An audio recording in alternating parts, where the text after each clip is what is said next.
La reducción de la desnutrición crónica infantil en 3.5% es el mayor logro social del gobierno saliente, según el ministro de Inclusión, Esteban Bernal. ¿Qué sucedió con todos los demás indicadores de inclusión en el país? La entrevista a la carta, en diálogo directo con los protagonistas de los hechos. Nos acompaña el ministro de Inclusión Económica y Social, Esteban Bernal. Ministro, ¿cómo está? Muy buenas tardes. Buenas tardes, Gisela. Gracias por la invitación y mil disculpas por hacerlo de manera virtual en el vehículo, pero para poder atender su entrevista sí tocó los tiempos. No, por el contrario, muchísimas gracias. Ministro, en una entrevista usted señaló que trabajar en el tema de la desnutrición debe ser una política de Estado permanente, pues aún existe un gran porcentaje de niños que viven en esta condición. A pesar de la reducción que se logró, aún existe alrededor de 20.1% de niños con desnutrición crónica infantil, es decir, 2 de cada 10 niños padece de desnutrición crónica infantil. Usted también precisó que es el año que se realizó la mayor inversión de la historia en política social, con 1.7 millones de dólares. Además de la inversión en el plan de reducción de la desnutrición infantil, ¿en qué se invirtieron esos 1.7 millones de dólares? A ver, hagamos alguna precisión también. Por favor. De hecho, cuando hablamos de 1.7 o digamos 1.714 millones de dólares, hablamos exclusivamente del Ministerio de Inclusión Económica y Social, y que sí, efectivamente, tanto en el valor presupuestario, que es 1.714 millones, como en el número de beneficiarios, que es 1.930.000 familias que se benefician de este presupuesto a través de transferencias monetarias como de servicios de carácter social, se adiciona un monto más global que se incorpora a las diversas carteras de Estado, en donde son 15.200 millones de dólares por año que ha invertido el presidente Lasso y el gobierno del presidente Lasso en materia de política social. Está comprendida por educación, salud, trabajo, vivienda, inclusión económica y social, y entre las otras carteras de Estado que tienen actividades de responsabilidad social, incluyendo las instancias petroleras, eléctricas, etcétera, que es la misma metodología que usó los otros gobiernos para medir, y en el marco de esa misma metodología, el gobierno del presidente Moreno invirtió 11.200 millones de dólares promedio año, y el gobierno del expresidente Correa 8.500 millones de dólares, es decir, duplicamos con respecto al gobierno antepasado la inversión en contexto social. Ahora bien, existen algunos otros elementos. Lograr disminuir la desnutrición crónica infantil en 3.5% significa, en valores absolutos, que 20.000 niños y niñas no obtuvieron esa condición. Garantizamos el futuro de 20.000 niños y niñas para que no tengan problemas psicológicos, físicos, intelectuales, psicosociales en el futuro. Le aportamos al país 20.000 ecuatorianos que en 15 años buscarán cómo entrar a las universidades. Ok, ministro, y no cómo salir de banda delincuencial. Ministro, si bien la desnutrición crónica infantil es un tema de urgencia para el país, definitivamente lo es, ¿qué sucede con los demás indicadores de inclusión? ¿Cómo están? Bueno, es que justamente iba hacia allá porque teníamos previsto que varias de las actividades que vamos a realizar nosotros han ido enfocadas efectivamente al marco de la política social. Por ejemplo, tema 1, logramos una reducción de la pobreza y pobreza extrema del 33% al 25%. La pobreza extrema del 15% al 8%. Son rubros significativos que le han permitido al Ecuador de alguna manera mejorar la calidad de vida de los ecuatorianos y de la familia ecuatoriana. Déjeme darle un dato adicional. 340.000 mujeres, niños, niñas y adolescentes estuvieron en situación de calle en mayo del 2021.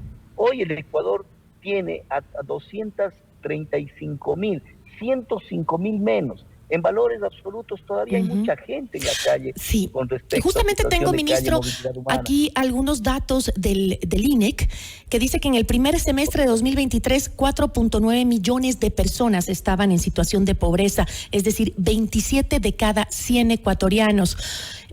¿qué proyectos sociales se hicieron para esos 4.9 millones de ecuatorianos que viven con menos de $3 al día? Justamente, Giselle, tenemos 1.930.000 familias beneficiarias, núcleos familiares, promediando por el número de personas que viven ahí, que tienen la asistencia social del gobierno nacional. 1.300 millones de dólares invertimos en transferencias monetarias para 1.445.000 beneficiarios. Y además, 460.000 beneficiarios adicionales que están dentro del marco de protección social, como adultos mayores, personas con discapacidad, niños, niñas, adolescentes. Súmele a un hecho, pero yo no quisiera, más allá de que les respondí esta parte de la pregunta, no me quisiera quedar con el tema de la desnutrición crónica, con los números iniciales. Sí, efectivamente todavía quedan 2 de cada 10 niños, pero haber logrado la reducción de 23.6 a 20.1 es significativo. Estuve en Buenos Aires en semanas pasadas, en donde tuve la oportunidad de evidenciar que la comunidad internacional valora y aplaude la vertiginosidad con la que actuó el Ecuador con respecto a esta disminución, mucho más rápida que lo que hizo Perú, que era el referente latinoamericano. Nos quedó tiempo todavía, ojalá el nuevo gobierno priorice como nosotros lo hemos hecho, para que ese 20.1% en el Pero hay temas que se quedan pendientes, ministro. El tema de la pobreza. Usted mencionó algunas cifras, pero sigue siendo muy, muy grave la situación de pobreza, sobre todo en el sector rural, por ejemplo. Cuéntenos qué planes se hicieron para reducir las brechas económicas entre la ruralidad y la urbanidad. Tengo el dato que en el sector rural 46 de cada 100 personas viven en pobreza. Y datos que se acentúan también con relación a la desnutrición crónica infantil. Yo no desconozco aquello. Efectivamente existen zonas que están en ese contexto.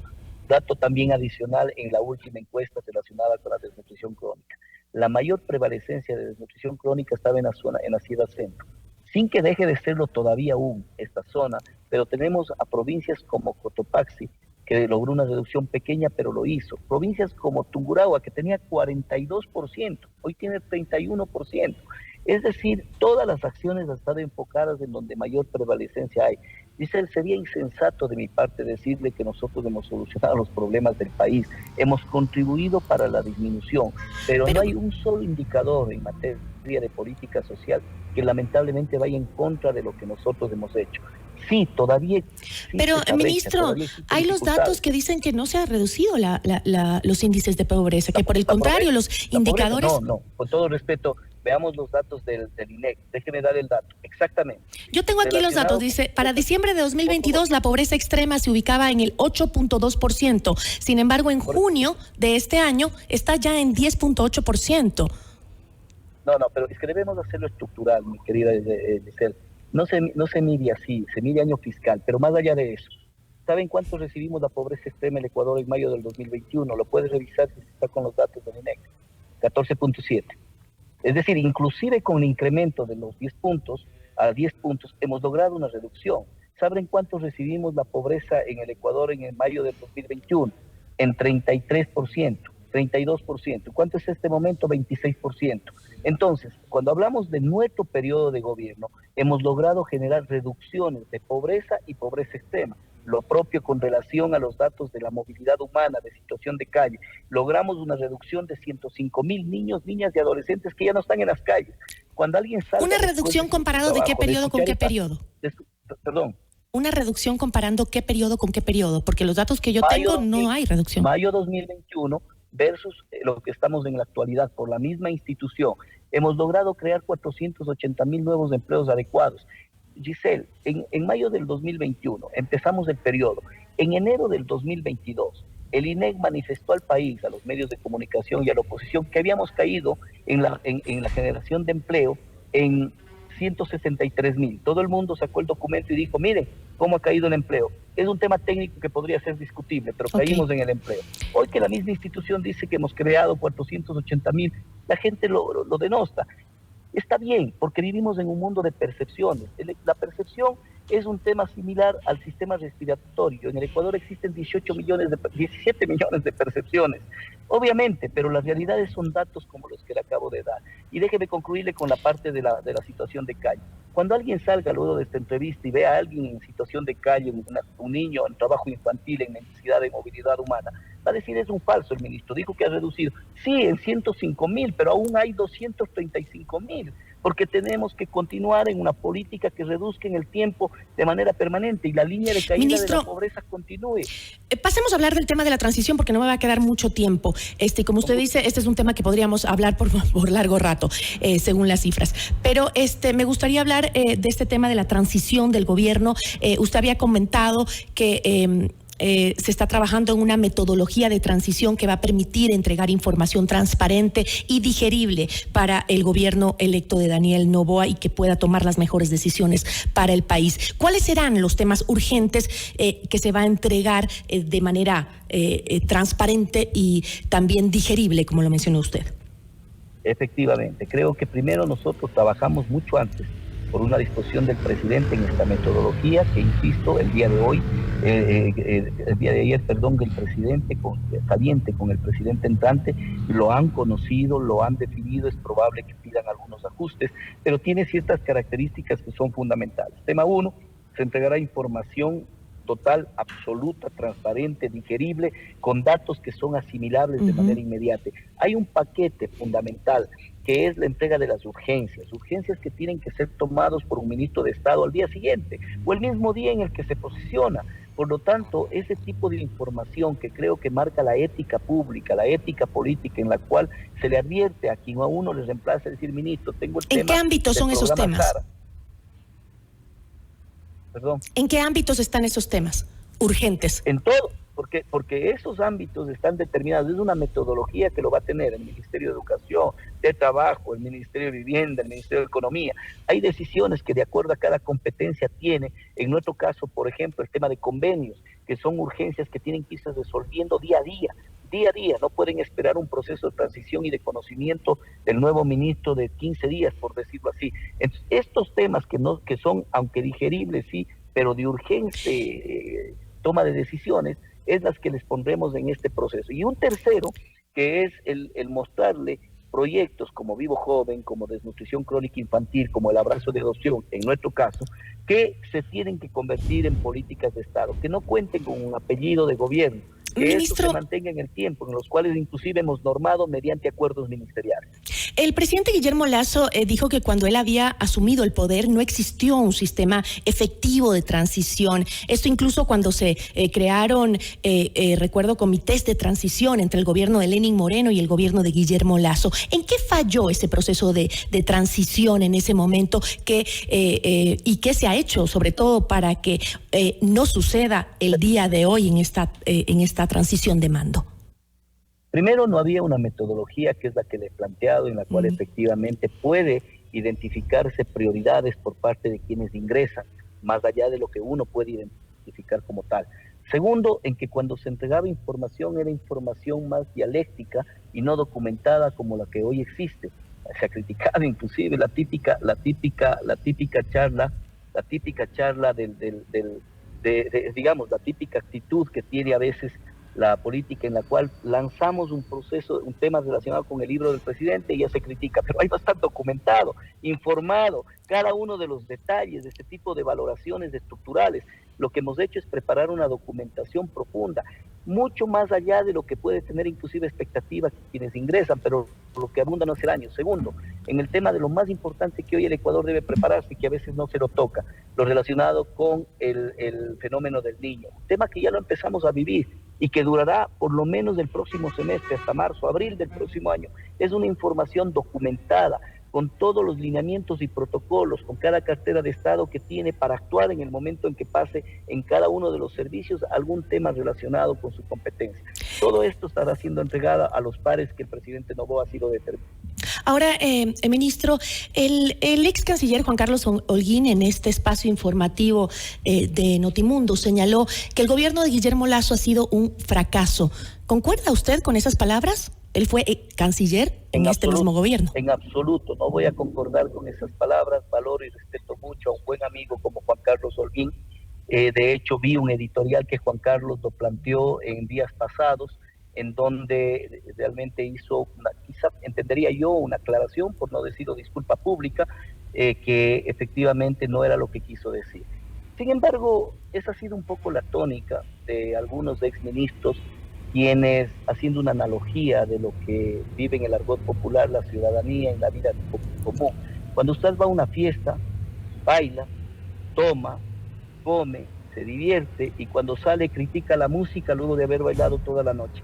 Esa realidad es penosa en algunos momentos. Pero, ministro, ¿no cree que políticamente hay un fracaso del presidente Guillermo Lasso? Que no, porque lo que sí ha habido un fracaso, y puedo reconocerlo, es de no haber sido capaces de comunicar efectivamente lo que hemos hecho. Y en eso ha sido un mea culpa constante, y nos hemos dejado ganar las narrativas del no se ha hecho nada. Hace un momento con usted tuvimos la posibilidad de hacer una valoración sobre la pobreza y pobreza extrema. Si le ve en esa coyuntura de enero a la fecha, probablemente tiene otra lectura. Pero ¿cómo no va a ser un fracaso político, ministro, si el movimiento Creo pasó de ser una de las principales fuerzas políticas del país, que incluso puso un presidente, a no lograr participar de ninguna manera en las últimas elecciones? ¿Eso no es un fracaso político?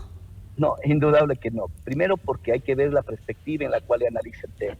Porque usted tiene que comprender de que una cosa es que no hayamos logrado participar, otra cosa es que hayamos decidido no hacerlo. Una decisión que, dicho sea de paso, mediante una opinión de un distinguido colega suyo, decía que es un valor agregado a la democracia, porque hubiésemos sido blancos para aquellos que les gusta insultar, odiar, imputar delitos sin pruebas. Y no concluir un periodo presidencial, dejar un periodo y no concluir un periodo presidencial, ¿eso no lo considera un fracaso político? Pero en absoluto, yo creo que por el contrario, creo que tuvo una actitud decente el presidente de la República en tomar una decisión que constitucionalmente está establecida, en anticipar un mandato, en tomar una decisión de mandar a la casa a un grupo de legisladores que optaban por el odio y no por la Constitución, por la ira y no por las leyes, y tomar una decisión de gobernar el país en base a los sanos intereses del Ecuador, de anticipar elecciones legítimamente para que esas elecciones, además de transparentes, además de en paz, y que hoy tenga un nuevo presidente que ha decidido el Ecuador, lleve también un proceso de transición para un periodo transitorio efectivamente. Creo que eso es democrático. Decidir no participar, yo como presidente de Creo lo asumo, mi estimada Giselle, porque tomamos una decisión colectiva, en que si el presidente no se presentaba, nosotros también íbamos a seguir la misma suerte, considerando que debíamos volcar nuestros esfuerzos para impulsar todo lo relacionado con la venida del fenómeno del niño, con administrar el país, con el tema de seguridad, con el tema de pobreza extrema, etcétera, con el tema de desnutrición crónica, y logramos los objetivos. Ministro, volveremos en el 2025, eso sí le aseguro. Hay un argot popular cuencano que sabe decir, si crees que en política alguien está políticamente muerto, debo decirte que goza de muy buena salud, y ese es el hecho de Creo. Ministro, yo le agradezco muchísimo, y sobre todo le agradezco por siempre aceptar nuestras entrevistas y responder a nuestros cuestionamientos con altura, con respeto y con honestidad. Le agradezco muchísimo, siempre. Gracias a ustedes, una deferencia estar con ustedes. Un abrazo. Muy buenas tardes. Agradecemos a Esteban Bernal, ministro de Inclusión Económica y Social. Notimundo a la